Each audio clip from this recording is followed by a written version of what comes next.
नमस्कार दोस्तों, एक बार आप सबका फिर से बहुत-बहुत स्वागत है आप सभी के अपने यूट्यूब चैनल डियर गुरुजी पर। तो गाइस, जैसा कि आप सभी को पता है, यहाँ पर डेली 4:45 पे मेरी जो लाइव क्लास है यहाँ पर चलती है। इसके अलावा आप सभी को पता है कि अनअकैडमी पे भी मैं एक एजुकेटर हूँ, वहाँ पे भी मैं आप सभी के लिए अनअकैडमी पर भी जो है क्लासेस लेकर के आता हूँ। तो आप लोग अनअकैडमी का लर्निंग ऐप अगर आपने अभी तक डाउनलोड नहीं किया है, उसको डाउनलोड कर लीजिए और मेरा कोड आप सभी को पता है, उस कोड का यूज करके फ्री प्लान जो है उसको आप लोग एक्टिवेट कर सकते हो। फ्री में जो मेरी क्लासेस उनका फ़ायदा जो है ले सकते हैं। इसके अलावा जैसा कि आप सभी को पता है कि भाई अनअकैडमी पर इस समय यूपी के, अगर आप लोग स्पेशली यूपी से हैं और यूपी पीएससी लेवल की तैयारी जो है बिल्कुल कंप्लीट कोर्स करना चाहते हैं, तो आप लोग यहाँ पर यूपी पीएससी कैटेगरी का जो प्लस सब्सक्रिप्शन है वो ले सकते हैं। आपको यहाँ पर UP triple SC lower foundation, UP PCS mains हो गया, प्रीलिम्स हो गया, एससे राइटिंग हो गया, लेखपाल हो गया, यूपीएसआई हो गया, या जितने भी आपके यूपी स्टेट के एग्जाम के जो भी कोर्स होते हैं उनकी तैयारी अच्छे से करना चाहते हैं, कंप्लीट तैयारी करना चाहते हैं, तो आप लोग जो है अभी ज्वाइन कर सकते हैं। और इसको ज्वाइन करने के लिए सिंपली मैंने आपको हमेशा बताया है कि आप लोग प्लस ज्वाइन करने के लिए क्या करना है, आपको सिंपली इस कोड का जरूर यूज कीजिएगा। अब इस कोड का यूज करने से क्या होगा, जहां आपको आपको फीस 1400 देना था, वहां पर आपका 1260 हो गया। जहां फीस 3500 था, वहां पर 3150 हो गया।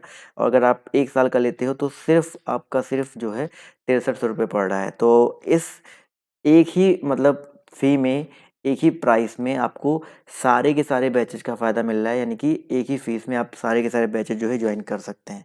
तो आप, अगर आप लोग इंटरेस्टेड हो तो इस कोड का यूज़ करना मत भूलिएगा, ठीक है? काफ़ी लोग यहाँ पर जुड़ चुके हैं। तो चलिए दोस्तों, आज की इस क्लास को हम लोग करते हैं स्टार्ट। तो पहला क्वेश्चन देखिए आपके सामने ये रहा। जी हाँ, पहले क्वेश्चन से स्टार्ट करेंगे, बिल्कुल भी आपका टाइम वेस्ट नहीं करेंगे। मौर्यकालीन नगर प्रशासन के संबंध में जानकारी का स्रोत क्या है? चलिए भाई, क्वेश्चन नंबर 3 है, सभी लोग यहाँ पर जवाब देते चलेंगे। मौर्यकालीन नगर प्रशासन की बात हो रही है और यहाँ पर जानकारी का स्रोत पूछा गया है। बहुत ही अच्छी बात है, जवाब देखिए यहाँ पर आना शुरू हो गया है। अर्थशास्त्र सभी को पता है भाई, मौर्य काल में जो है चंद्रगुप्त मौर्य और कौटिल्य यहीं से फेमस हुए थे। तो यहाँ पर अर्थशास्त्र हो गया, इंडिका हो गया, मुद्राशास्त्र हो गया। तो यहाँ पर ऑप्शन नंबर जो इसका डी दिया गया है, ये यहाँ पर बिल्कुल करेक्ट हो जाएगा। अगला क्वेश्चन देखिए आपसे यहाँ पर क्या बोला गया है, ध्यान से देखिएगा कि भाई चंपारण के समय में चंपारण के किसानों का प्रतिनिधित्व जो है किसने किया था? सभी को पता है भाई, चंपारण का सत्याग्रह जो हुआ था 1917 में हुआ था। और अगर हम बात करते हैं इसका प्रतिनिधित्व जो है किसने किया था, सभी को पता है महात्मा गांधी जी ने किया था। तो ऑप्शन नंबर जो इसका यहाँ पर पूछा गया कि चंपारण के किसानों का प्रतिनिधित्व किसने किया था? भाई, चंपारण सत्याग्रह महात्मा गांधी जी ने किया था, लेकिन हम यहाँ पर अगर बात करते हैं चंपारण के किसानों का प्रतिनिधित्व किसने किया था, तो यहाँ पर याद रखिएगा रामकुमार शुक्ल जी। हाँ, सी वाला ऑप्शन करेक्ट होगा। यहाँ पर अगर सत्याग्रह के बारे में पूछता है तो सत्याग्रह जो है आंदोलन किया था वो महात्मा गांधी जी ने। अगला क्वेश्चन देखिए आपसे यहाँ पर क्या पूछा गया है, ध्यान से देखिए। क्वेश्चन नंबर अगर हम बात करते हैं 5 के बारे में, तो पूछा गया है कि भारत छोड़ो आंदोलन के समय पटना सचिवालय गोलीकांड की घटना कब घटी? भारत छोड़ो आंदोलन के समय जो पटना सचिवालय गोलीकांड है वो घटना जो है कब घटी? तो याद रखिए दोस्तों, 11 अगस्त 1942। बहुत ही इंपॉर्टेंट क्वेश्चन है। तो जितने लोग यहाँ पर 11 अगस्त 1942 जवाब दे रहे हैं वो लोग यहाँ पर बिल्कुल करेक्ट हो जाएंगे। अगला क्वेश्चन देखिए आपसे क्या पूछा गया है कि बिहार में 1857 का विद्रोह सर्वप्रथम किस स्थान से आरंभ हुआ? बताइए सर जी, बिहार में जो 1857 ईस्वी का विद्रोह है वो किस स्थान से स्टार्ट हुआ था? तो याद रखिए दोस्तों, ये जो है आपका दानापुर से, बिहार में एक प्लेस पड़ता है भाई दानापुर, यहाँ से स्टार्ट हुआ था। तो ऑप्शन नंबर जो इसका बी है यहाँ पर बिल्कुल करेक्ट हो जाएगा। अगला क्वेश्चन देखिए आपसे यहाँ पर क्या बोला गया है, बिहार स्थित मुंगेर जिले के निकट धर्मपाल किस शासक से पराजित हुआ था? सभी लोग यहाँ पर जवाब जो देते हुए चलेंगे। इसका जो करेक्ट आंसर आपका क्या हो जाएगा? 7 नंबर क्वेश्चन है, जवाब देखिए यहाँ पर आना शुरू हो गया। तो भाई 7 नंबर क्वेश्चन की अगर हम बात करते हैं तो इसका जो करेक्ट आंसर आपका हो जाएगा नागभट्ट द्वितीय। ठीक है, बिहार स्थित मुंगेर जिले के निकट धर्मपाल जो है किस शासक से पराजित हुआ? तो नागभट्ट द्वितीय से जो है ये पराजित हुआ था। अगले प्रश्न का जवाब देते हुए चलेंगे। पूछा गया आपसे यहाँ पर, बक्सर युद्ध के बाद बंगाल और बिहार में द्वैध शासन कब लागू किया गया? बक्सर के युद्ध कब हुआ था? 1764 ईस्वी में हुआ था। उसके बाद जो है बंगाल और बिहार में जो द्वैध शासन है कब लागू किया गया था? तो याद रखिए दोस्तों, यहाँ पर 1764 के बाद क्या था भाई? 1765 में लागू हुआ था। तो ये चीज़ याद रखिएगा। अगला क्वेश्चन देखिए आपसे यहाँ पर क्या बोला गया है कि बिहार का वह महत्वपूर्ण स्थल कौन सा है जहाँ से नवपाषाण कालीन हड्डी का उपकरण प्राप्त हुआ है? सभी लोग यहाँ पर जवाब देते हुए चलेंगे। क्वेश्चन नंबर जो 9 है इसका करेक्ट आंसर क्या हो जाएगा? 9 नंबर प्रश्न है, जवाब देखिए आना शुरू हो गया है।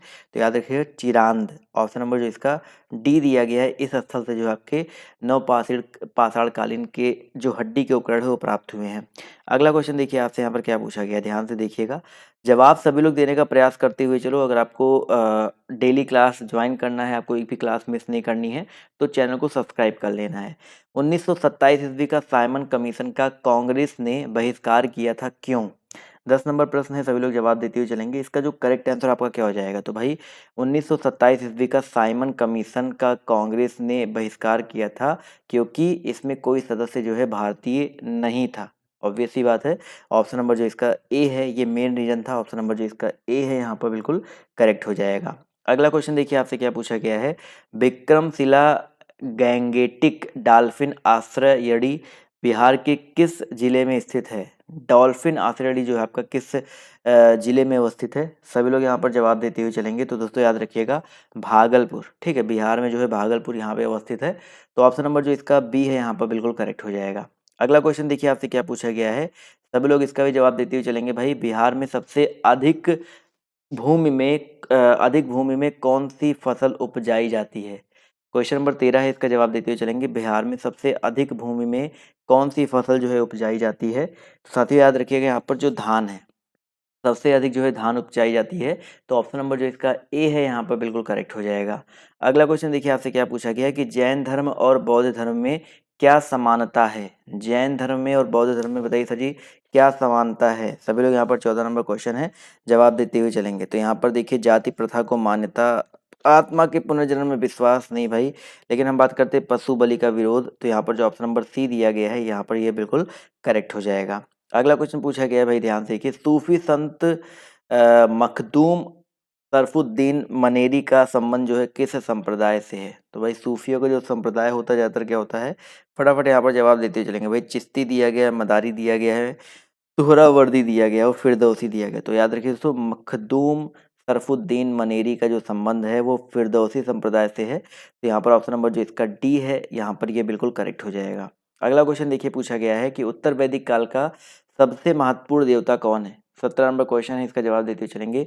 उत्तर वैदिक काल के सबसे महत्वपूर्ण देवता कौन है? रुद्र, प्रजापति, विष्णु या पूषण? तो भाई उत्तर वैदिक काल यहाँ पर पूछा गया है, ध्यान से जवाब देते हुए चलिएगा। तो प्रजापति, बिल्कुल सही बात है सर। जितने लोग प्रजापति जवाब दे रहे हैं ऑप्शन नंबर बी, वो लोग यहाँ पर बिल्कुल करेक्ट हो जाएंगे। अगला क्वेश्चन देखिए आपसे यहाँ पर क्या पूछा गया कि बौद्ध ग्रंथ अंगुत्तर निकाय से किसके बारे में जानकारी मिलती है? क्वेश्चन नंबर 18 है, इसका जवाब देते हुए चलेंगे। इसका जो करेक्ट आंसर आपका क्या हो जाएगा? तो भाई बौद्ध ग्रंथ अंगुत्तर निकाय से किसके बारे में जानकारी मिलती है? भाई महाजनपद, ठीक है भाई, महाजनपद के बारे में जो है जानकारी मिलती है। तो ऑप्शन नंबर जो इसका बी है वो यहाँ पर बिल्कुल करेक्ट हो जाएगा। अगला क्वेश्चन देखिए आपसे यहाँ पर क्या बोला गया है कि भाई 1837 ईस्वी में सर्वप्रथम किसने अशोक की लिपि को पढ़ा था? 19 नंबर क्वेश्चन है, बताइए 1837 ईस्वी में सबसे पहले किसने जो है अशोक की लिपि को पढ़ा था? तो जवाब देते हुए सभी लोग चलेंगे। तो याद रखिए दोस्तों जेम्स प्रिंसेप, ठीक है, जेम्स प्रिंसेप जो है इन्होंने अशोक की लिपि को 1837 ईस्वी में सबसे पहले पढ़ा था। तो ऑप्शन नंबर ए यहाँ पर बिल्कुल करेक्ट हो जाएगा। अगला क्वेश्चन देखिए आपसे क्या पूछा गया है कि सिकंदर के आक्रमण के समय मगध किस वंश का शासन था? मगध में जो है किस वंश का शासन था सिकंदर के आक्रमण के समय? पूछा गया है। जवाब सभी लोग देते हुए चलेंगे और जवाब देखिए यहाँ पर आना शुरू हो गया। तो 20 नंबर क्वेश्चन का जो करेक्ट आंसर आपका हो जाएगा नंद वंश का, ठीक है। सिकंदर के आक्रमण समय मगध में नंद वंश का शासन था। तो ऑप्शन नंबर जो इसका सी है यहाँ पर बिल्कुल करेक्ट हो जाएगा। अगला क्वेश्चन देखिए आपसे क्या पूछा गया कि अजंता की अप्सरा किस काल की उत्कृष्ट चित्रावली है? अजंता की अप्सरा किस काल की उत्कृष्ट चित्रावली है? तो साथियों याद रखिए इसका जो करेक्ट आंसर आपका क्या हो सकता है दोस्तों, आपका गुप्त काल, ठीक है भाई। अजंता की अप्सरा जो है गुप्त काल की उत्कृष्ट चित्रावली है। तो ऑप्शन नंबर जो इसका बी है यहाँ पर बिल्कुल करेक्ट हो जाएगा। अगला क्वेश्चन देखिए आपसे क्या पूछा गया है, कंबन की रामायण, बताइए सर जी। क्वेश्चन नंबर 22 है, कंबन की रामायण किस साहित्य का गौरव ग्रंथ है? 22 नंबर क्वेश्चन है, जवाब देते हुए चलेंगे सभी लोग। तो भाई कंबन की रामायण जो है ये तमिल ग्रंथ का, ठीक है, तमिल साहित्य का एक गौरव ग्रंथ है। तो ऑप्शन नंबर जो इसका बी है यहाँ पर बिल्कुल करेक्ट हो जाएगा। तो वीडियो को लाइक वाइक करते हुए चलो भाई, इतने सारे लोग जुड़े हुए हैं। 23 नंबर क्वेश्चन का जवाब देते हुए चलिए। सांकेतिक मुद्रा का प्रचलन किस शासक ने प्रारंभ किया था? सांकेतिक मुद्रा का जो प्रचलन है जो बताइए सर जी किस शासक ने स्टार्ट किया था? तो भैया याद रखिएगा मोहम्मद बिन तुगलक। ठीक है, जितने लोग यहाँ पर ऑप्शन नंबर डी जवाब दे रहे हैं मोहम्मद बिन तुगलक, वो लोग यहाँ पर बिल्कुल करेक्ट हो जाएंगे। अगला क्वेश्चन पूछा गया है कि किस मुगल शासक का काल हिंदी साहित्य का स्वर्ण काल माना जाता है? 24 नंबर क्वेश्चन है, किस मुगल शासक का जो काल है हिंदी साहित्य का स्वर्ण काल माना जाता है? तो दोस्तों याद रखिएगा अकबर, बहुत ही इंपॉर्टेंट क्वेश्चन है। अकबर का जो काल है वो हिंदी साहित्य का स्वर्ण काल माना जाता है। तो ऑप्शन नंबर जो इसका ए है यहाँ पर बिल्कुल करेक्ट हो जाएगा। अगला क्वेश्चन देखिए आपसे क्या पूछा गया है कि मुद्रा के अवमूल्यन, मैंने आपको बताया था ना डीवैल्यूएशन के फलस्वरूप क्या होता है? जब मुद्रा का डीवैल्यूएशन होता है, कल मैंने एकेडमिक क्लास कराई थी जो इकोनॉमी वाली, वहाँ पर ये क्वेश्चन सेम मिला हुआ था। तो यहाँ पर निर्यात व्यापार का प्रसार, आयात व्यापार का संकुचन और आयात स्थानापत्ति का प्रसार, यानी कि सारे के सारे होते हैं। तो ऑप्शन नंबर डी जितने लोग जवाब दे रहे हैं वो लोग यहाँ पर बिल्कुल करेक्ट हो जाएंगे। अगला क्वेश्चन देखिए आपसे क्या पूछा गया है कि नील आंदोलन की शुरुआत जो है सबसे पहले बंगाल के किस जिले में हुई थी? नील आंदोलन की शुरुआत जो है किस जिले में हुआ था? फटाफट जवाब देते हुए चलेंगे। तो याद रखिए दोस्तों, इसका जो करेक्ट आंसर आपका हो जाएगा नदिया। ठीक है भाई, नदिया जितने लोग जवाब दे रहे हैं ऑप्शन नंबर बी, वो लोग यहाँ पर बिल्कुल करेक्ट हो जाएंगे। चलिए आते हैं अगले क्वेश्चन की तरफ। तो आपसे यहाँ पर देखिए क्या पूछा गया है कि भाई साहब वे कौन से तत्व थे जिन्होंने भारतीय राष्ट्रवाद के उत्थान में सहायता की थी? वो कौन से तत्व थे जिन्होंने भारतीय राष्ट्रवाद के उत्थान में जो है सहायता की थी? चलिए क्वेश्चन एक मिनट अभी दिख रहा है ना सभी को? तो जवाब देखिए 27 का आना शुरू हो गया है। तो याद रखिए दोस्तों, यहाँ पर चारों ऑप्शन जो है, तीनों ऑप्शन जो है करेक्ट हो जाएंगे। बौद्धिक पुनर्जागरण, समाचार पत्र व प्रेस और आपका आर्थिक शोषण। अगला क्वेश्चन देखिए आपसे यहाँ पर क्या पूछा गया है कि किस वायसराय का काल शिष्टमंडलों, भूलों तथा आयोगों के नाम से जाना जाता है? बताइए सची, किस वायसराय का जो काल है शिष्टमंडल, भूल तथा आयोगों के नाम से, भूलों तथा आयोगों के नाम से जो है जाना जाता है? तो याद रखिए दोस्तों, इसका जो करेक्ट आंसर है आपका क्या हो जाएगा?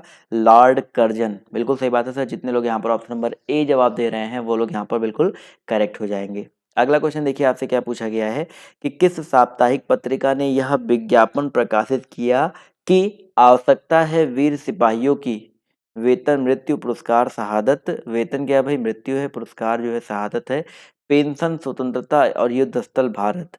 ये किस साप्ताहिक पत्रिका ने ये विज्ञापन प्रकाशित किया था? वेरी इंपॉर्टेंट क्वेश्चन है। तो याद रखिए दोस्तों, यहाँ पर जो करेक्ट आंसर आपका हो जाएगा गदर। ठीक है, ऑप्शन नंबर जो इसका गदर पत्रिका, ऑप्शन नंबर जो इसका ए है यहाँ पर बिल्कुल करेक्ट हो जाएगा। अगला क्वेश्चन देखिए आपसे क्या कह रहा है कि 1943 ईस्वी में सुभाष चंद्र बोस के नेतृत्व में आजाद हिंद फौज का गठन जो है कहाँ पर किया गया? 30 नंबर प्रश्न है, आसान क्वेश्चन है, कई बार मैं आपको बता चुका हूँ। सुभाष चंद्र बोस जी के नेतृत्व में जो है आजाद हिंद फौज का गठन जो है आपका सिंगापुर में किया गया। ठीक है, तो सिंगापुर जितने लोग जवाब दे रहे हैं ऑप्शन नंबर सी, वो लोग यहाँ पर बिल्कुल करेक्ट हो जाएंगे। अगला क्वेश्चन देखिए आपसे क्या पूछा गया है कि भारत छोड़ो आंदोलन के समय किसने कांग्रेस रेडियो का प्रसारण किया? क्वेश्चन नंबर 31 है, इसका जवाब देते हुए चलेंगे भाई।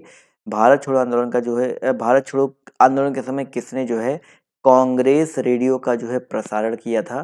तो साथियों याद रखिएगा, इसका जो करेक्ट आंसर आपका क्या हो जाएगा? 31 नंबर क्वेश्चन का जो करेक्ट आंसर है आपका क्या हो सकता है? बिल्कुल सही बात है सर, यहाँ पर उषा मेहता। ठीक है, बहुत कम लोगों ने जवाब दिया यहाँ पर, बट यहाँ पर याद रखिएगा उषा मेहता जो ऑप्शन नंबर बी दिया गया है यहाँ पर बिल्कुल करेक्ट हो जाएगा। अगला क्वेश्चन देखिए आपसे क्या पूछा गया। जी हाँ, बिल्कुल सही बात है। क्वेश्चन नंबर 32 का जवाब सभी लोग पहले इसका जवाब दो, उसके बाद भाई बात कर लेना। किस मुगल कालीन चित्रकार ने पशुओं, पक्षियों व फलों की का चित्र जो है उकेरा है? बताइए सर जी, किस मुगल कालीन चित्रकार ने? 32 नंबर क्वेश्चन है, जवाब देते हुए सभी लोग चलेंगे। तो याद रखिए दोस्तों, उस्ताद मंसूर। ऑप्शन नंबर जो इसका डी है यहाँ पर बिल्कुल करेक्ट हो जाएगा। अगला क्वेश्चन देखिए आपसे यहाँ पर क्या पूछा गया है कि सलीम अली पक्षी विज्ञान और प्राकृतिक इतिहास केंद्र कहाँ स्थित है? क्या पूछा गया भाई? सलीम अली पक्षी विज्ञान और प्राकृतिक इतिहास केंद्र जो है कहाँ पर अवस्थित है? तो साथियों याद रखिएगा 33 का जो करेक्ट आंसर आपका हो जाएगा कोयम्बटूर में। ठीक है भाई, कोयम्बटूर में अवस्थित है। तो ऑप्शन नंबर जो इसका ए है वो यहाँ पर बिल्कुल करेक्ट हो जाएगा। चलिए साथियों आते हैं अगले क्वेश्चन पर। तो आपसे यहाँ पर देखिए क्या पूछा गया है कि भाई world wild life for end fund and for nature, ये संस्था जो है किस विलुप्त प्राय प्राणी या किस विलुप्त प्राय को अपना प्रतीक चिन्ह माना है? बताइए सर जी। 34 नंबर क्वेश्चन है, जवाब यहाँ पर जो है देते हुए चलेंगे। इसका जो करेक्ट आंसर आपका क्या हो जाएगा? तो भाई पांडा को। ठीक है, इसका जो प्रतीक चिन्ह है, जो आपका सिग्नेचर है, आपका क्या है? पांडा है। तो ऑप्शन नंबर जो इसका ए है यहाँ पर बिल्कुल करेक्ट हो जाएगा। अगला क्वेश्चन देखिए आपसे यहाँ पर क्या बोला गया है कि भाई साहब विभवांतर का एसआई मात्रक क्या होता है। क्वेश्चन नंबर 35 है। सभी लोग यहाँ पर जवाब जो देते हुए चलेंगे, विभवांतर का एसआई मात्रक जो है आपका क्या होता है। 35 जवाब देखिए यहाँ पर आना शुरू हो गया है, तो याद रखिए दोस्तों, विभवांतर का एसआई मात्रक वोल्ट होता है, बी बराबर आई आर, सभी को पता ही होगा। तो ऑप्शन नंबर जो इसका बी है यहाँ पर बिल्कुल करेक्ट हो जाएगा। अगला क्वेश्चन देखो आपसे यहाँ पर क्या पूछा गया है कि भाई साहब सोयाबीन में कौन सा प्रोटीन पाया जाता है। सोयाबीन को सब लोग कहते हैं ना भाई बहुत प्रोटीन है, तो बताइए सोयाबीन में किस प्रकार का प्रोटीन पाया जाता है। बहुत ही अच्छा प्रश्न है, जवाब देते हुए चलेंगे। तो ग्लिसरीन बहुत ही इंपॉर्टेंट, याद रखिएगा, ग्लिसरीन प्रोटीन जो है आपका सोयाबीन में पाया जाता है। तो ऑप्शन नंबर जो इसका डी दिया गया है यहाँ पर बिल्कुल करेक्ट हो जाएगा। अगला क्वेश्चन देखिए आपसे यहाँ पर क्या पूछा गया, ध्यान से देखिएगा कि भाई साहब किस रोग से पीड़ित रोगी को कार्बोहाइड्रेट की अधिक मात्रा लेने को मना किया जाता है। चलिए, क्वेश्चन नंबर 37 है। यहाँ पर सभी लोग जवाब देते हुए चलेंगे भाई। तो यहाँ पर जिसको शुगर हुआ रहता है, ठीक है, शुगर जिसको होता है भाई, उसको कार्बोहाइड्रेट की अधिक मात्रा लेने से मना किया जाता है। तो ऑप्शन नंबर जो इसका सी है यहाँ पर करेक्ट हो जाएगा। अगला क्वेश्चन देखिए आपसे क्या पूछा गया है कि भाई क्यूप्राइट किस धातु का अयस्क है। देख सकते हैं सब कुछ आपको साथ में लेके हुए चल रहा हूँ, इतिहास है, भूगोल है, अर्थशास्त्र है, आपका साइंस से भी क्वेश्चन आते हैं वो भी है, कंप्यूटर से भी आते हैं वो भी मिलेंगे, इसका टेंशन मत लीजिए आप लोग। तो भाई यहाँ पर क्यूप्राइट जो है तांबा का अयस्क होता है। तो ऑप्शन नंबर जो इसका डी दिया गया है यहाँ पर बिल्कुल करेक्ट हो जाएगा। अगला क्वेश्चन पूछा गया आपसे यहाँ पर कि कुकिंग गैस किन गैसों का मिश्रण होता है। 39 सभी लोग बताते हुए चलेंगे भाई, जो कुकिंग गैस है वो किन गैसों की मिश्रण होती है। कुकिंग मतलब जो आपकी बेसिकली जो आप लोग घर पे यूज करते हो, तो आपका ब्यूटेन का होता है, और किसका होता है भाई, ब्यूटेन के साथ साथ यहाँ पर एक ही ऑप्शन ब्यूटेन वाला दिया गया, तो ब्यूटेन प्रोपेन, ये यहाँ पर जो है बिल्कुल करेक्ट हो जाएगा। एलपीजी की बात हो रही है। अगला क्वेश्चन पूछा गया है कि एजोला बताइए सर जी क्या है। बहुत ही अच्छा प्रश्न है, देखते हैं कितने लोग जवाब देते हैं। भाई एजोला जो है आपका क्या है, 40 नंबर क्वेश्चन है, जवाब देखिए आना शुरू हो गया है। तो एजोला की अगर हम बात करते हैं तो एक जैव उर्वरक होता है। क्या होता है भाई, आपका एक जैव उर्वरक होता है। तो ऑप्शन नंबर जो इसका सी है यहाँ पर बिल्कुल करेक्ट हो जाएगा। अगला क्वेश्चन देखिए पूछा गया है, इको मार्क का संकेत चिन्ह क्या है। इको मार्क का जो संकेत चिन्ह है, जो सिग्नेचर चिन्ह है, वो आपका क्या है। इको मार्क सबने देखा होगा ना, तो याद रखिए दोस्तों, इको मार्क का जो संकेत चिन्ह है वो आपका क्या हो जाएगा। जवाब देते हुए चलेंगे तो भाई मिट्टी का घड़ा, ठीक है, मिट्टी का घड़ा, ऑप्शन नंबर जो इसका डी है यहाँ पर बिल्कुल करेक्ट हो जाएगा।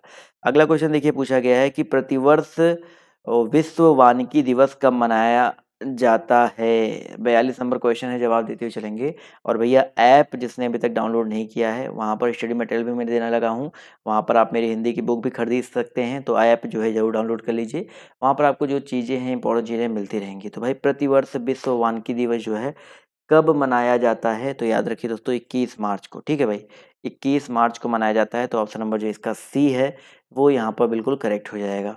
अगला क्वेश्चन देखिए आपसे क्या पूछा गया है, ब्लैक होल बताइए सर जी क्या है। ब्लैक होल जो है आपका क्या है। 43 नंबर क्वेश्चन है, जवाब देते हुए चलेंगे। तो भैया याद रखिएगा, ब्लैक होल मतलब सबने सुन रखा होगा, एक अनंत रूप से एक सघन पिंड होता है, इसको ब्लैक होल बोलते हैं। ऑप्शन नंबर जो इसका सी है यहाँ पर बिल्कुल करेक्ट हो जाएगा। अगला क्वेश्चन देखिए आपसे क्या पूछा गया है कि भाई केंद्रीय मंत्रिपरिषद किसके प्रति उत्तरदायी होता है। केंद्रीय मंत्रिपरिषद जो है किसके प्रति उत्तरदायी होता है। 44 नंबर क्वेश्चन है, जवाब देते हुए चलेंगे। तो भाई केंद्रीय मंत्रिपरिषद जो है कार्यपालिका प्रधान, ठीक है, ऑप्शन नंबर जो इसका डी दिया गया है, इसके प्रति उत्तरदायी होता है। तो ऑप्शन नंबर जो इसका डी है यहाँ पर बिल्कुल करेक्ट हो जाएगा। अगला क्वेश्चन देखिए आपसे क्या पूछा गया कि केंद्रीय मंत्रीगण सामूहिक रूप से किसके प्रति उत्तरदायी होते हैं। भाई इसके पहले वाला क्वेश्चन देखो, दोनों क्वेश्चन पर फोकस करिएगा। इसमें क्या पूछा गया था, केंद्रीय मंत्रिपरिषद किसके प्रति उत्तरदायी होता है, तो कार्यपालिका प्रधान हो गया। अगला क्वेश्चन देखिए थोड़ा सा अंतर पूछा गया है कि भाई केंद्रीय मंत्रीगण जो है वो सामूहिक रूप से किसके प्रति उत्तरदायी होता है। तो इसका जो करेक्ट आंसर आपका क्या हो जाएगा, लोकसभा, ठीक है भाई, जो केंद्रीय मंत्रीगण होता है वो लोकसभा के प्रति उत्तरदायी होता है। तो दोनों क्वेश्चन थोड़ा थोड़ा सा अंतर है, मंत्रिपरिषद पूछा जाए और मंत्रीगण पूछा जाए तो यहाँ पर इतना अंतर आ जाता है। अगला क्वेश्चन देखिए आपसे क्या पूछा गया है कि राष्ट्रपति द्वारा, अब देखिए अभी यहाँ पर क्या चल रहा है, अभी तक आपके इतिहास हो गए, वो सब हो गया, पॉलिटी चल रहा है। राष्ट्रपति द्वारा जारी अध्यादेश संसद के आगामी अधिवेशन के शुरू होने के कितने दिनों बाद तक प्रभावी रहता है। फटाफट बताते हुए चलेंगे, इसका जो करेक्ट आंसर क्या हो जाएगा दोस्तों। तो याद रखिए दोस्तों, यहाँ पर जो करेक्ट आंसर क्या हो सकता है, देखते हैं कितने लोग के जवाब आ रहे हैं भाई। 6 सप्ताह, ठीक है, 6 सप्ताह तक जो है प्रभावी रह सकता है। तो ऑप्शन नंबर जो इसका डी है वो यहाँ पर बिल्कुल करेक्ट हो जाएगा। अगला क्वेश्चन देखिए आपसे यहाँ पर क्या पूछा गया है, भाई साहब भारत में नए राज्य के गठन का अधिकार किसमें निहित है। 47 नंबर क्वेश्चन है, भारत में नए राज्य के गठन का अधिकार जो है किसमें निहित है? तो 47 नंबर क्वेश्चन का जो करेक्ट आंसर आपका क्या हो सकता है? बिल्कुल सही बात सर, 47 नंबर क्वेश्चन का जो करेक्ट आंसर आपका हो जाएगा संसद। तो ऑप्शन नंबर जो इसका ए है वो यहाँ पर बिल्कुल करेक्ट हो जाएगा। अगला क्वेश्चन देखिए आपसे यहाँ पर क्या बोला गया, ध्यान से देखिए। पूछा गया भाई नाथपा झाकरी परियोजना किस राज्य में है? 48 नंबर क्वेश्चन का जवाब देते हुए चलेंगे भाई, नाथपा झाकरी परियोजना जो है किस राज्य में है? 48 नंबर प्रश्न है, जवाब देखिए आना शुरू हो गया है। तो याद रखिए दोस्तों, हिमाचल प्रदेश में, ठीक है भाई। नाथपा झाकरी परियोजना जो आपका हिमाचल प्रदेश में है, तो ऑप्शन नंबर जो इसका ए है वो यहाँ पर बिल्कुल करेक्ट हो जाएगा। अगला क्वेश्चन देखिए आपसे यहाँ पर क्या पूछा गया है, ध्यान से देखिएगा। क्वेश्चन नंबर 49 पूछा गया है भाई, लैपीज किस क्षेत्र से संबंधित स्थलाकृति है? लैपीज जो है किस क्षेत्र से संबंधित स्थलाकृति है? तो दोस्तों याद रखिएगा, lapies very very important question है। तो याद रखिए इसका जो करेक्ट आंसर आपका हो जाएगा कास्ट, ठीक है। ऑप्शन नंबर जो इसका ए दिया गया है वो यहाँ पर बिल्कुल करेक्ट हो जाएगा। अगला क्वेश्चन देखिए आपसे यहाँ पर क्या पूछा गया है कि भाई भारत का सबसे महत्वपूर्ण लघु उद्योग कौन सा है? 50 नंबर क्वेश्चन है, सभी लोग जवाब देते हुए चलेंगे। भारत का सबसे महत्वपूर्ण लघु उद्योग जो है आपका कौन सा है? तो हथकरघा उद्योग, ठीक है। हथकरघा उद्योग जो है भारत का सबसे महत्वपूर्ण लघु उद्योग के अंतर्गत आता है। तो ऑप्शन नंबर जो इसका सी है यहाँ पर बिल्कुल करेक्ट हो जाएगा। अगला क्वेश्चन पूछा गया है कि लाई जनजाति जो है किस देश में पाई जाती है? लाई जनजाति जो है किस देश में पाई जाती है? तो भैया 51 नंबर क्वेश्चन का जो करेक्ट आंसर आपका क्या हो जाएगा दोस्तों? म्यांमार में, ठीक है भाई। लाई जनजाति जो है, जितने लोग जवाब दे रहे हैं म्यांमार, वो लोग यहाँ पर बिल्कुल करेक्ट हो जाएंगे। अगला क्वेश्चन देखिए आपसे क्या पूछा गया है कि नामदफा अभ्यारण्य जो है किस राज्य में अवस्थित है? जल्दी जल्दी क्वेश्चन का जवाब देते हुए चलिए भाई, नामदफा अभ्यारण्य जो है किस राज्य में अवस्थित है? जवाब देखिए 52 का यहाँ पर आना शुरू हो गया है। तो 52 का जो करेक्ट आंसर आपका क्या हो सकता है भाई? ऑप्शन नंबर बी याद रखिएगा, अरुणाचल प्रदेश में। तो ऑप्शन नंबर जो इसका बी है वो यहाँ पर बिल्कुल करेक्ट हो जाएगा। अगला क्वेश्चन देखिए आपसे यहाँ पर क्या पूछा गया है भाई, ट्राइसेम कार्यक्रम जो है किससे संबंधित है? ट्राइसेम कार्यक्रम जो है आपका किससे संबंधित है? तो भाई ट्राइसेम की अगर हम बात करते हैं तो ये जो कार्यक्रम दिया गया है ये आपका संबंधित है स्वरोजगार हेतु ग्रामीण युवकों के लिए, ठीक है। तो ऑप्शन नंबर जो इसका ए है यहाँ पर बिल्कुल करेक्ट हो जाएगा। चलिए अगले क्वेश्चन का जवाब देते हुए चलेंगे सभी लोग। भाई केलकर टास्क फोर्स की सिफारिशों का संबंध बताइए सर किससे है? 54 नंबर प्रश्न है, जवाब देते हुए चलेंगे। केलकर टास्क फोर्स की सिफारिशों का संबंध जो आपका किससे है बेसिकली? तो याद रखिए दोस्तों, करो से है, ठीक है। ये केलकर टास्क फोर्स की सिफारिशों का जो संबंध है आपका करो से है। तो ऑप्शन नंबर जो इसका डी है यहाँ पर बिल्कुल करेक्ट हो जाएगा, ठीक है। अगला क्वेश्चन देखिए आपसे यहाँ पर क्या बोला गया है कि भाई साहब आर्थिक नियोजन किस सूची का विषय है? 55 नंबर क्वेश्चन है, सभी लोग यहाँ पर जवाब देते हुए चलेंगे। आर्थिक नियोजन जो है किस सूची का विषय है? जवाब देखिए आना शुरू हो गया है। भाई मैंने आपको बताया था समवर्ती सूची, 3 तरह की सूचियां होती है, संघ सूची, राज्य सूची और समवर्ती सूची। तो आर्थिक नियोजन जो है आपका समवर्ती सूची का विषय होता है। अगला क्वेश्चन देखिए आपसे क्या पूछा गया है कि भारतीय रिजर्व बैंक का मुख्यालय कहाँ पर है? बताइए सभी लोग, भारतीय रिजर्व बैंक का मुख्यालय जो आपका कहाँ पर है? कई बार पेपर में आपके आ चुका है भाई, लंदन नहीं होगा। पहला ऑप्शन तो ऐसे ही काट दो यहाँ पर। तो बचा क्या सचिन? मुंबई। मुंबई याद रखिएगा, 1935 में इसकी स्थापना हुई थी। राष्ट्रीयकरण के बारे में भी पूछा जाता है, तो वो सब चीज़ें याद रखिएगा। तो ऑप्शन नंबर जो इसका डी है यहाँ पर बिल्कुल करेक्ट हो जाएगा। अगला क्वेश्चन देखिए आपसे यहाँ पर क्या पूछा गया है कि भारत में ऐच्छिक चकबंदी की व्यवस्था सर्वप्रथम किस राज्य में लागू की गई? भारत में जो आपका ऐच्छिक चकबंदी है उसकी व्यवस्था सबसे पहले किस राज्य में लागू किया गया? तो याद रखिए दोस्तों, इसका जो करेक्ट आंसर आपका हो जाएगा पंजाब में, ठीक है भाई। भारत में ऐच्छिक चकबंदी की जो व्यवस्था है सबसे पहले पंजाब में लागू किया गया। तो ऑप्शन नंबर जो इसका ए है वो यहाँ पर बिल्कुल करेक्ट हो जाएगा। अगला क्वेश्चन देखते हैं आपसे यहाँ पर क्या पूछा गया है कि भाई साहब पोलो खेल में प्रत्येक पक्ष में कितने खिलाड़ी होते हैं? प्रत्येक पक्ष में यानी कि एक एक पक्ष में कितने कितने खिलाड़ी होते हैं? तो दोस्तों याद रखिएगा, पोलो जो खेल होता है उसमें चार चार होते हैं, ठीक है। पोलो खेल में चार चार होते हैं। इसके अलावा क्या बोलते हैं, क्रिकेट में 11-11 होते हैं, हॉकी में 11-11 होते हैं, ठीक है। अगला क्वेश्चन देखिए आपसे यहाँ पर क्या पूछा गया है कि मी एंड डैड इस नाम से कौन खिलाड़ी जाना जाता है? मतलब बहुत सारे खिलाड़ियों के स्टेज नेम होते हैं, तो मी एंड डैड नाम से जो है कौन सा खिलाड़ी जो है जाना जाता है? सभी लोग जवाब देते हुए चलेंगे, बहुत ही इंपॉर्टेंट प्रश्न है। तो याद रखिएगा इमरान खान, ठीक है। इमरान खान जो कि इस समय पाकिस्तान के राष्ट्रपति जी हैं। तो ऑप्शन नंबर जो इसका बी है यहाँ पर बिल्कुल करेक्ट हो जाएगा, प्रधानमंत्री, माफ कीजिए। अगला क्वेश्चन देखिए आपसे यहाँ पर क्या पूछा गया है, डबल फॉल्ट शब्द जो है किस खेल से संबंधित है? क्वेश्चन नंबर आपका यहाँ पर जो 60 है, सभी लोग जवाब देते हुए चलेंगे। डबल फॉल्ट खेल से संबंधित कौन है? फटाफट यहाँ पर जवाब जो है देते हुए चलेंगे। बहुत सही बात है सर जी, पाकिस्तान हो गया। अब इस क्वेश्चन का जवाब देते हुए चलेंगे, तो इसका जो करेक्ट आंसर क्या हो जाएगा, ऑप्शन नंबर ए टेनिस। ठीक है, टेनिस जितने लोग जवाब दे रहे हैं वो लोग यहाँ पर बिल्कुल करेक्ट हो जाएंगे। क्लियर है? चलिए, बहुत ही अच्छी बात है। अगले क्वेश्चन की तरफ बढ़ते हैं। तो अगला प्रश्न देखिए आपसे यहाँ पर क्या पूछा गया है, ध्यान से देखिएगा कि भाई साहब, लिएंडर पेस जो है किस खेल के स्टार खिलाड़ी हैं? लिएंडर पेस जो है किस खेल के स्टार खिलाड़ी हैं? फटाफट यहाँ पर जवाब जो है देते हुए चलेंगे। चलिए, पाकिस्तान पाकिस्तान हो गया भाई, पता है मैंने गलती से बोल दिया था। तो 62 का जो करेक्ट आंसर आपका क्या हो जाएगा सर? लिएंडर पेज जो है टेनिस के स्टार खिलाड़ी हैं, तो ऑप्शन नंबर जो इसका ए है करेक्ट हो जाएगा। जी हाँ, मैंने गलती से बोला था, पाकिस्तान के राष्ट्रपति नहीं प्रधानमंत्री हैं, राष्ट्रपति आरिफ अलवी जी हैं। अगला क्वेश्चन देखिए आपसे यहाँ पर क्या पूछा गया है कि कांग्रेस ने पहली बार कब देसी रियासतों के प्रति अपनी नीति जो है घोषित की थी? 63 नंबर क्वेश्चन है, इसका जवाब जो है देते हुए चलेंगे। इसका जो करेक्ट आंसर आपका क्या हो जाएगा? कांग्रेस ने पहली बार कब जो है देसी रियासतों के प्रति अपनी नीति जो है घोषित की थी? तो 63 नंबर क्वेश्चन का जो करेक्ट आंसर आपका हो जाएगा 1920 ईस्वी में आपका जो नागपुर का अधिवेशन हुआ था। ठीक है, तो ऑप्शन नंबर जो इसका सी दिया गया है यहाँ पर बिल्कुल करेक्ट हो जाएगा। अगला क्वेश्चन देखिए आपसे क्या पूछा गया, कहाँ गया भाई, एक क्वेश्चन छूट गया। पूछा गया कि भारत के निम्नलिखित राष्ट्रपतियों में से कौन कुछ समय के लिए गुट निरपेक्ष आंदोलन का महासचिव भी रहा है? 64 नंबर प्रश्न है, सभी लोग जवाब देते हुए चलेंगे। तो साथियों यहाँ पर जो करेक्ट आंसर क्या हो जाएगा, क्या पूछा गया है कि गुट निरपेक्ष आंदोलन का महासचिव भी रहा है? तो वराहगिरी वेंकटगिरी। ठीक है, बहुत ही इंपॉर्टेंट क्वेश्चन है।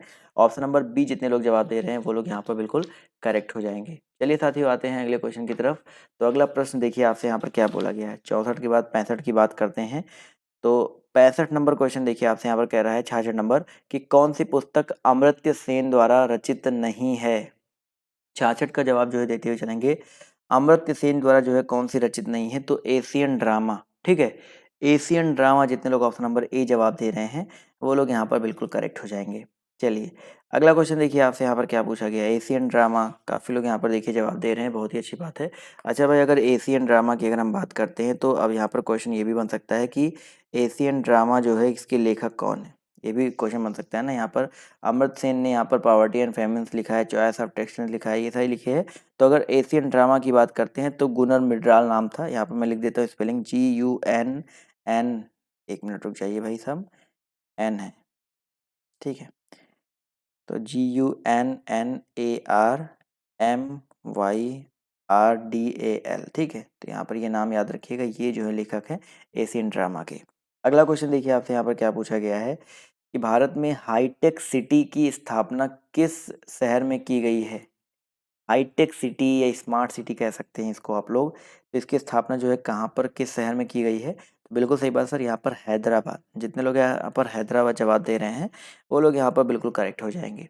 अगला क्वेश्चन देखिए आपसे क्या पूछा गया है, इसको स्किप करो। एवरेस्ट होटल उपन्यास के लेखक कौन है? 69 नंबर क्वेश्चन है, सभी लोग बताते हुए चलेंगे। एवरेस्ट होटल उपन्यास के जो लेखक हैं वो आपके कौन है?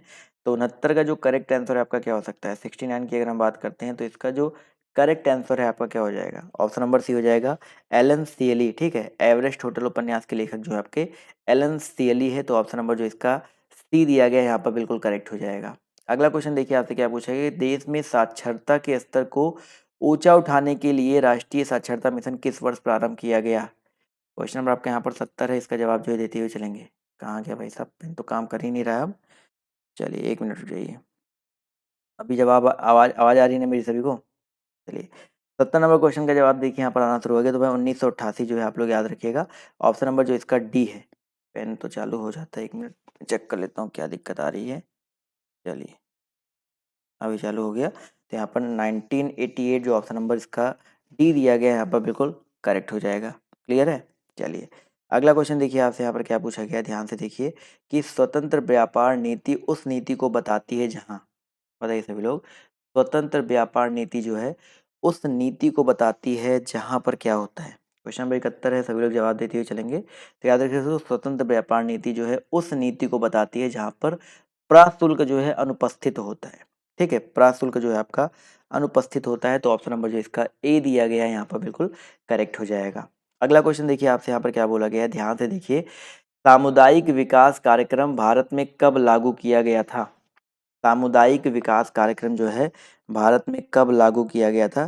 सभी लोग यहाँ पर जवाब देते हुए चलेंगे, फटाफट यहाँ पर जवाब देते हुए चलिएगा। क्वेश्चन नंबर 72 का जो करेक्ट आंसर आपका क्या हो जाएगा? जवाब देखिए यहाँ पर आना शुरू हो गया है। तो याद रखिए, तो 1950 ईस्वी में, बहुत ही इंपॉर्टेंट क्वेश्चन है, याद रखिएगा। सामुदायिक विकास कार्यक्रम जो है भारत में कब लागू किया गया था भाई? 1950 में। अगला क्वेश्चन देखिए आपसे यहाँ पर क्या पूछा गया है कि मेट्रोपॉलिटन योजना समिति का गठन कितने निर्वाचित सदस्यों द्वारा होता है? मेट्रोपॉलिटन योजना समिति का गठन जो है कितने निर्वाचित सदस्यों द्वारा होता है? तो 73 का जो करेक्ट आंसर आपका हो जाएगा 2/3। ठीक है भाई, मेट्रोपॉलिटन योजना समिति का जो गठन है 2/3 निर्वाचित सदस्यों द्वारा होता है। तो ऑप्शन नंबर जो इसका बी दिया गया है यहाँ पर बिल्कुल करेक्ट हो जाएगा। अगला क्वेश्चन देखिए आपसे यहाँ पर क्या बोला गया है कि निम्नलिखित में से कौन भारतीय इतिहास अनुसंधान परिषद का अध्यक्ष मनोनीत करता है? 74। इसका जवाब जो है देते हुए चलेंगे। इसका जो करेक्ट आंसर आपका क्या हो सकता है? तो 74 नंबर क्वेश्चन की अगर हम बात करते हैं तो इसका जो करेक्ट आंसर आपका क्या हो जाएगा दोस्तों? आपका प्रधानमंत्री। ठीक है, यहाँ पर भारतीय इतिहास अनुसंधान परिषद का अध्यक्ष जो है कौन मनोनीत करता है? प्रधानमंत्री जो है मनोनीत करता है। अगला क्वेश्चन देखिए आपसे यहाँ पर क्या पूछा गया है, निम्नलिखित में से कौन सा एक भारत सरकार के वित्त मंत्रालय का विभाग नहीं है? निम्नलिखित में से कौन सा एक जो है भारत सरकार के वित्त मंत्रालय का जो विभाग है आपका नहीं है? सभी लोग यहाँ पर जवाब जो है देते हुए चलेंगे। वित्त मंत्रालय की बात हो रही है, जवाब देखिए यहाँ पर आना शुरू हो गया है। तो साथियों याद रखिएगा, इसका जो करेक्ट आंसर आपका हो जाएगा लेखा विभाग। ठीक है, तो जितने लोग यहाँ पर लेखा विभाग जवाब दे रहे हैं ऑप्शन नंबर ए, वो लोग यहाँ पर बिल्कुल करेक्ट हो जाएंगे। अगला क्वेश्चन देखिए आपसे यहाँ पर क्या पूछा गया है कि भाई केले का सर्वाधिक उत्पादन किस राज्य में होता है? बताइए सभी लोग, केले का सर्वाधिक उत्पादन जो है किस राज्य में होता है? जवाब देखिए यहाँ पर आना शुरू हो गया है। जवाब देखिए क्वेश्चन नंबर 76 का जो करेक्ट आंसर आपका क्या हो जाएगा? तो 76 का जो करेक्ट आंसर आपका हो जाएगा भाई महाराष्ट्र। केले का सर्वाधिक उत्पादन जो है आपका महाराष्ट्र में होता है। तो ऑप्शन नंबर जो इसका सी दिया गया है यहाँ पर बिल्कुल करेक्ट हो जाएगा। अगला क्वेश्चन देखिए आपसे क्या पूछा है कि सोयाबीन का सर्वाधिक उत्पादन किस राज्य में होता है? सोयाबीन का सर्वाधिक उत्पादन जो है आपका किस राज्य में होता है? तो साथियों याद रखिएगा 77 का जो करेक्ट आंसर है आपका क्या हो जाएगा? ऑप्शन नंबर ए हो जाएगा एमपी में। ठीक है, सोयाबीन हो गया, चना हो गया, इनका जो सर्वाधिक उत्पादन होता है आपका एमपी में ही सबसे ज़्यादा होता है। अगला क्वेश्चन देखिए आपसे क्या पूछा गया है कि कोंकण रेल मार्ग की कुल दूरी कितनी है? कोंकण जो रेल मार्ग है उसकी कुल दूरी कितनी है? तो दोस्तों याद रखिएगा, कोंकण की कुल दूरी आपकी 760 किलोमीटर है। वेरी इंपॉर्टेंट, कभी कभी पेपर में आपका आता है, तो यहाँ पर 760 किलोमीटर यहाँ पर करेक्ट हो जाएगा। अगला क्वेश्चन देखिए आपसे क्या पूछा गया है कि रियासतों, इसको भी स्किप करो, नहीं इसको देख लो, इंपॉर्टेंट क्वेश्चन है। रियासतों में स्वतंत्रता आंदोलन से संबंधित निम्नलिखित कथनों में कौन सा सत्य है? 80 में आपको बताना है कौन सा कथन जो है सत्य दिया गया है। तो यहाँ पर देखते हुए चलेंगे सभी लोग। 80 नंबर क्वेश्चन का जो करेक्ट आंसर आपका क्या हो सकता है? तो भाई यहाँ पर देखा जाए तो पहला ऑप्शन देखिए, कौन सा कथन सत्य है? 1933 में नासिक जेल में कांग्रेस के अंदर एक समाजवादी दबाव, गलत है। 1934 में कांग्रेस सोशलिस्ट पार्टी की स्थापना की गई थी, नहीं बात है भाई, गलत है। आचार्य नरेंद्र इसके प्रथम अध्यक्ष बने थे, नहीं भाई। रियासतों में आंदोलन संबंधित कथन सत्य पूछा गया है, तो इसका प्रथम सम्मेलन जो है कहाँ पे हुआ था? लखनऊ में हुआ था। यहाँ पर जो ऑप्शन नंबर डी दिया गया है यही सिर्फ यहाँ पर जो है करेक्ट हो जाएगा। क्लियर है? अगला क्वेश्चन देखिए आपसे यहाँ पर क्या पूछा गया है कि अखिल भारतीय अस्पृश्यता संघ की स्थापना किसने की थी? 81 का जवाब देते हुए चलेंगे भाई, अखिल भारतीय अस्पृश्यता संघ की स्थापना जो है किसने की थी? तो साथियों याद रखिएगा, इसका जो करेक्ट आंसर आपका क्या हो जाएगा? महात्मा गांधी। बिल्कुल सही बात है। जितने भी साथी, जितने भी दोस्त यहाँ पर महात्मा गांधी जवाब दे रहे हैं वो लोग यहाँ पर बिल्कुल करेक्ट हो जाएंगे। चलिए आते हैं क्वेश्चन नंबर 82 की तरफ। तो 82 नंबर प्रश्न देखिए आपसे यहाँ पर क्या बोला गया, ध्यान से देखिए। पूछा गया है कि भाई खालसा हेरिटेज मेमोरियल कॉम्प्लेक्स की स्थापना कहाँ की गई? क्वेश्चन नंबर देखिए 82 बोला गया है खालसा, एक मिनट रुक जाइए भाई साहब, भाई अभी दिख रहा है ना, खालसा हेरिटेज मेमोरियल कॉम्प्लेक्स की स्थापना जो है कहाँ पे की गई थी? तो साथियों याद रखिएगा 82 का जो करेक्ट आंसर आपका हो जाएगा आनंदपुर साहिब। ठीक है, आनंदपुर साहिब में की गई थी। तो ऑप्शन नंबर जितने लोग ए जवाब दे रहे हैं वो लोग यहाँ पर बिल्कुल करेक्ट हो जाएंगे। चलिए आते हैं अगले क्वेश्चन की तरफ। अगला प्रश्न देखिए आपसे यहाँ पर क्या बोला गया, ध्यान से देखिएगा। क्वेश्चन नंबर 83 की बात करते हैं।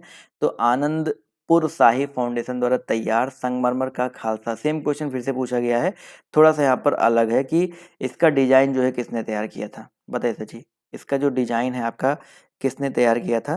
तो 83 नंबर क्वेश्चन का जो करेक्ट आंसर आपका क्या हो जाएगा? चलिए भैया, क्वेश्चन नंबर 83 है, जवाब देखिए यहाँ पर आना शुरू हो गया है। तो 83 का जो करेक्ट आंसर आपका हो जाएगा मोशे शैफदी। ऑप्शन नंबर जो इसका बी है यहाँ पर बिल्कुल करेक्ट हो जाएगा।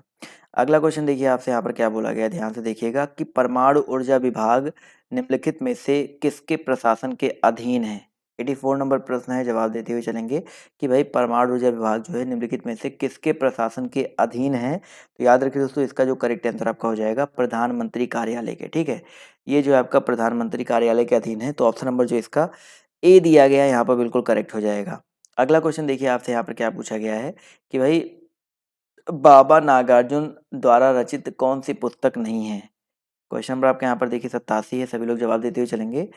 बाबा नागार्जुन द्वारा रचित कौन सी पुस्तक जो है नहीं है। तो ऑप्शन नंबर 87 का जो करेक्ट आंसर आपका क्या हो जाएगा। और यहाँ पर सभी लोग जवाब भी देते हुए चलेंगे कि वो आखिर में किसकी है, अगर कौन जो नहीं हो किसकी है तो मैला आंचल।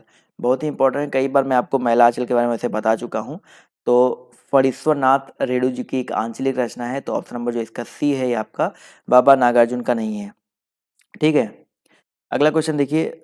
हाँ, ध्यान से देखिएगा, क्वेश्चन नंबर 88 की अगर हम बात करते हैं तो भाई डच ईस्ट इंडीज का वर्तमान नाम क्या है।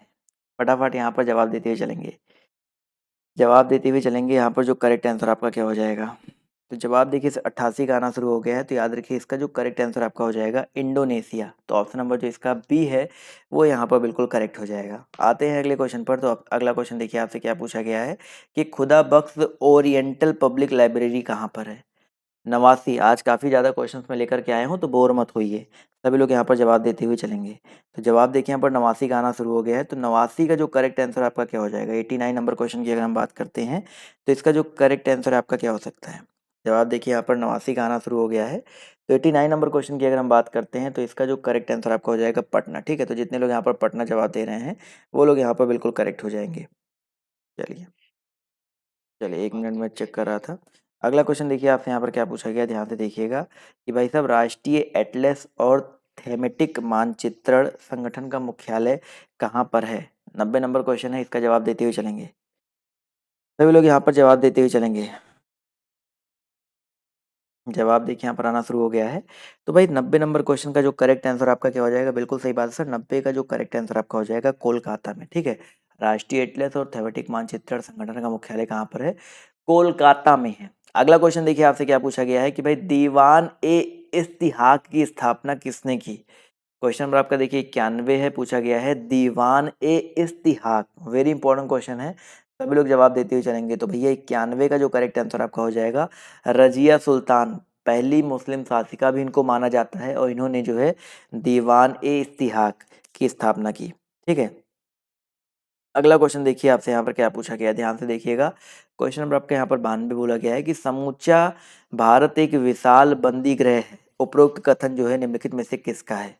समूचा भारत जो है एक विशाल बंदी गृह है, ये कथन जो है बेसिकली किसका है। तो भैया याद रखिएगा ये जो कथन दिया गया है ये आपका CR दास जी का है। ठीक है, तो ऑप्शन नंबर जो इसका डी है यहाँ पर बिल्कुल करेक्ट हो जाएगा।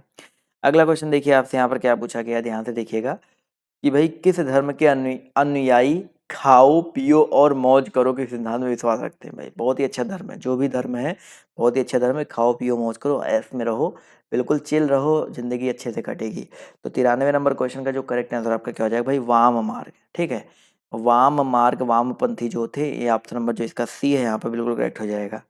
अगला क्वेश्चन देखिए, अच्छा यहाँ पर क्या बोला गया है, क्वेश्चन नंबर यहाँ पर देखिए अगर हम बात करते हैं अगले क्वेश्चन की तो क्या पूछा गया है, एक मिनट रुक जाओ भाई साहब। 94 number, Tata iron steel company की स्थापना कब हुई थी। फटाफट यहाँ पर जवाब देते हुए चलेंगे। Tata iron and steel company की स्थापना जो है आपकी कब हुई थी। तो 94 का जो करेक्ट आंसर आपका हो जाएगा 1907 ईस्वी में। ठीक है, तो ऑप्शन नंबर जो इसका बी दिया गया है ये यहाँ पर बिल्कुल करेक्ट हो जाएगा। अगला क्वेश्चन देखो आपसे यहाँ पर क्या बोला गया है, ध्यान से देखिएगा कि भाई साहब चलिए 95 कहाँ भागे जा रहे हो भाई। भारत में निर्धनता के स्तर का आकलन किया जाता है, भारत में जो आपका निर्धनता है उसके स्तर का आकलन जो है किया जाता है किसके द्वारा। 95 नंबर क्वेश्चन है, जवाब देते हुए चलेंगे। तो परिवार के उपभोग व्यय के आधार पर। ठीक है, भारत में निर्धनता स्तर का जो आकलन है किसके द्वारा किया जाता है, परिवार के उपभोग व्यय के आधार पर। तो ऑप्शन नंबर जो इसका बी है यहाँ पर बिल्कुल करेक्ट हो जाएगा। अगला क्वेश्चन देखिए आपसे यहाँ पर क्या पूछा गया, ध्यान से देखिएगा कि भाई बंगाल के रिसरा नामक स्थान पर भारत की पहली आधुनिक पटसन मिल कब स्थापित हुई? 96 नंबर क्वेश्चन है, सभी लोग जवाब देते हुए चलेंगे। इसका जो करेक्ट आंसर आपका क्या हो जाएगा? 96 जवाब देखिए यहाँ पर आना शुरू हो गया है। तो 96 का जो करेक्ट आंसर आपका हो जाएगा दोस्तों 1855 ईस्वी में, ठीक है। बंगाल का जो रिसरा नामक स्थान है वहाँ पर भारत की पहली आधुनिक पटसन मिल जो है 1855 ईस्वी में जो है स्थापित हुई थी। तो ऑप्शन नंबर जो इसका बी है यहाँ पर बिल्कुल करेक्ट हो जाएगा। अगला क्वेश्चन देखिए आपसे यहाँ पर क्या बोला गया है, ध्यान से देखिएगा कि नाइट्रोजन यौगीकरण करने वाले जीवाणु हैं। नाइट्रोजन यौगीकरण करने वाला जीवाणु कौन सा है? 98 नंबर प्रश्न है, जवाब देते हुए चलेंगे। तो याद रखिए दोस्तों यहाँ पर जो करेक्ट आंसर आपका हो जाएगा एजिटोबैक्टर, ठीक है। तो यहाँ पर जितने लोग जवाब दे रहे हैं ऑप्शन नंबर डी, वो लोग यहाँ पर बिल्कुल करेक्ट हो जाएंगे। चलिए भाई, अगला क्वेश्चन देखिए आपसे यहाँ पर क्या बोला गया है, ध्यान से देखिएगा कि भाई इलाहाबाद विश्वविद्यालय की स्थापना कब हुई? कई बार मैं आपको बता चुका हूँ, इलाहाबाद विश्वविद्यालय सबसे पुराना विश्वविद्यालय माना जाता है और इसकी स्थापना जो है 1887 ईस्वी में हुई थी, ठीक है। तो जितने लोग यहाँ पर ऑप्शन नंबर बी जवाब दे रहे हैं वो लोग यहाँ पर बिल्कुल करेक्ट हो जाएंगे। अगला क्वेश्चन देखिए आपसे यहाँ पर क्या पूछा गया है कि अंतर्राष्ट्रीय संस्था फिडे किस खेल से संबंधित है? सभी लोग इस प्रश्न का तो जवाब देंगे ही देंगे। उसके बाद आपको पता है ना, टेलीग्राम पर जाना है आप सभी को। टेलीग्राम पर पीडीएफ मिल जाएगा, आप मेरा ऐप डाउनलोड कर लीजिए। ऐप पर जो है हिंदी की बुक जो है देखने को मिल जाएगी। ऐप पर भी मैंने आपको स्टडी मटेरियल दे रखे हैं, तो वहाँ पे ऐप से जो है देख सकते हैं। तो फिडे जो है किस खेल से संबंधित है? तो 100 नंबर प्रश्न का जो करेक्ट आंसर आपका हो जाएगा दोस्तों शतरंज, बहुत ही इंपॉर्टेंट है। शतरंज से संबंधित है, तो ऑप्शन नंबर जो इसका ए है यहाँ पर बिल्कुल करेक्ट हो जाएगा। तो ये रहे आज के कुछ इंपॉर्टेंट क्वेश्चंस। तो आप लोग जाकर के फटाफट पीडीएफ डाउनलोड कीजिए। मिलते हैं आप लोग से अगली क्लास में। अब ये क्लास कैसी लगी आप लोग ज़्यादा से ज़्यादा लाइक करके और शेयर करके जो है बता सकते हैं। तो आज के दिन में इतना ही, बिल्कुल बाय, टेक केयर, जय हिंद, जय भारत। मिलते हैं आप सभी से नेक्स्ट वीडियो में।